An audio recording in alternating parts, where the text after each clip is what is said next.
Hello வணக்கம். நம்ம எஸ்கேனை பற்றி இப்போ 2 ரீசெண்ட் கான்ட்ரவர்சி அப்படிங்கிறது இருக்குது. ஒன்று, இந்த பாரஞ்சு சம்மந்தமே இல்லாமல் ஒரு வார்த்தை விட்டது. இன்னொரு பக்கம் நம்ம எஸ்கேன் இந்த வாழ்க்கை கொடுத்ததை பற்றி பேசியிருந்தாரு. இந்த 2 கான்ட்ரவர்சிக்கும் இப்போ ஆன்சர் அப்படின்னு கிடச்சிருக்கு.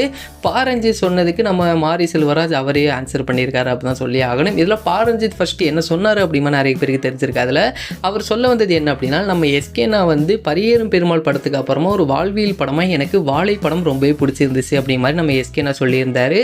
நடுவில் கர்ணன் மாமன்னன் ரெண்டுமே இந்த வைலன்ஸ் தான் அதிகமாக இருக்கும்.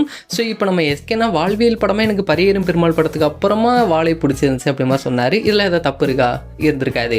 பட் இதுக்கு பாரஞ்சித் என்ன மாதிரியான ஆன்சர் பண்ணியிருந்தார் அப்படின்னா, எனக்கு பரியேறும் பெருமாள் படத்துக்கு அப்புறம் வாழை படம் தான் பிடிக்கும். அப்போ நடுவில் கர்ணன் மாமன்னன் மொக்க படமா அப்படி மாதிரி அவர் கேட்டிருந்தாரு.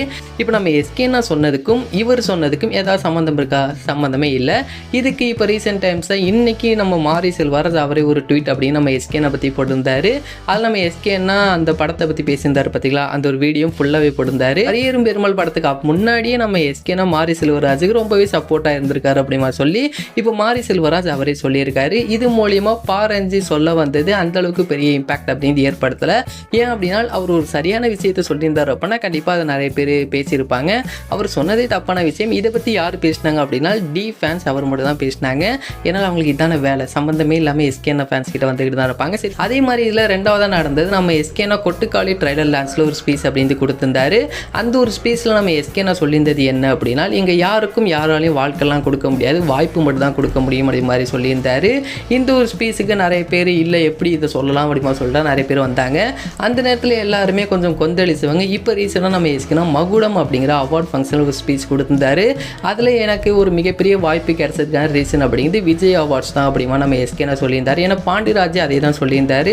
விஜய் அவார்ட்ஸில் அவர் ஹோஸ்ட் பண்ணுறதை பார்த்து எனக்கே ரொம்பவே வியப்பாக இருந்து அவரை கூப்பிட்டு ஒரு படத்துக்கு வாய்ப்பு கொடுத்தேன் அப்படி மாதிரி சொல்லியிருந்தார். இதில் நம்ம எஸ்கேனா சொல்கிற ஆர்டர் படி என்னை ஃபஸ்ட்டு கூப்பிட்டு வாய்ப்பு கொடுத்தது பாண்டிராஜ் சார், ரெண்டாவதாக கூப்பிட்டது எழில் சார், மூணாவது படம் கொடுத்தது தனுஷ் சார் அப்படி மாதிரி சொல்லியிருந்தார். அதற்கப்புறமா கமல்ஹாசன், ஏஆர் முருகதாஸ் இவங்க எல்லாருமே வாய்ப்பு கொடுத்தாங்க அப்படி மாதிரி சொல்லியிருந்தார். இதில் எங்கேயுமே வாழ்க்கை கொடுத்தாரு அப்படி மாதிரி என்ன எஸ்கேனா யூஸ் பண்ணவே இல்லை. இப்போ நம்ம எஸ்கேனா அன்னைக்கு சொன்னதும் இதே தான் சொல்ல வந்தார், இன்றைக்கும் இதே தான் சொன்னார்.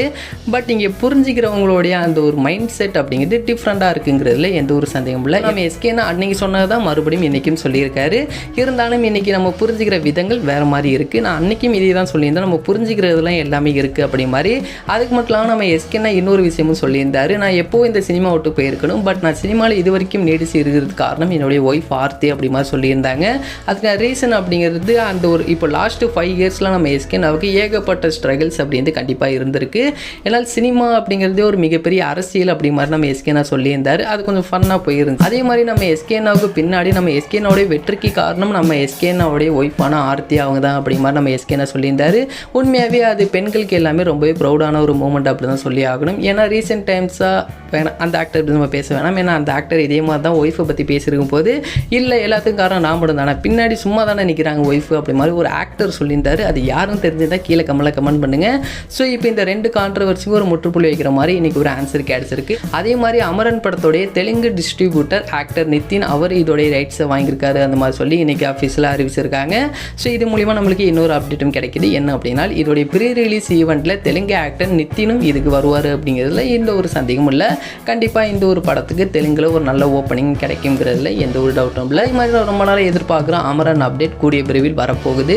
கண்டிப்பாக ஒரு மிகப்பெரிய சர்ப்ரைஸோடு ஒரு அனௌன்ஸ்மெண்ட் வரப்போகுது. கண்டிப்பாக அந்த ஒரு அனௌன்ஸ்மெண்ட்டுக்கு எல்லாரும் வெயிட் பண்ணி காத்துக்கிட்டு இருப்போம். அண்ட் இந்த ஒரு வீடியோ உங்களுக்கு பிடிச்சிருந்துச்சு அப்படின்னா கண்டிப்பாக ஷேர் பண்ணுங்கள், லைக் பண்ணுங்கள், மறந்துடாம எங்களோட சேனலுக்கு சப்ஸ்கிரைப் பண்ணிங்க.